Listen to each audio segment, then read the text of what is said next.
Assalamualaikum warahmatullahi wabarakatuh. Puji dan syukur kehadirat Allah Subhanahu wa taala. Salawat dan salam kepada Rasulullah sallallahu alaihi wasallam.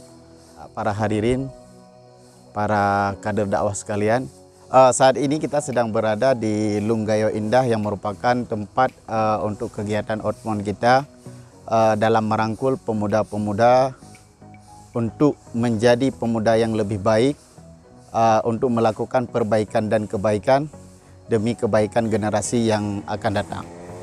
Kegiatan ini dilakukan sebagai bagian daripada program-program Huda, di mana kegiatan ini untuk merekrut pemuda dekat dengan para ulama agar tidak ada kesan yang bahwa ulama ini terlalu eksklusif terhadap kehidupan pemuda kampung.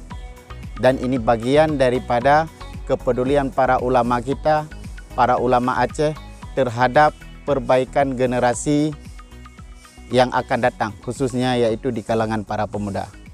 Tungku-tungku sekalian, program ini bisa dikatakan merupakan tindak lanjut daripada kegiatan training kader dakwah Huda yang telah dilaksanakan mulai dari tahun 2020 yang lalu, dan juga bagian daripada tindak lanjut training of trainer untuk kader-kader trainer Huda yang memang dibimbing dan digembleng khusus oleh Huda dengan tujuan terciptanya para generasi-generasi yang mampu mendidik dan bisa menjadi pendidik yang handal dan terpercaya.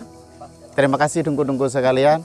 Mari sama-sama kita ramaikan kegiatan ini untuk masa depan bangsa kita. Sekian dan terima kasih.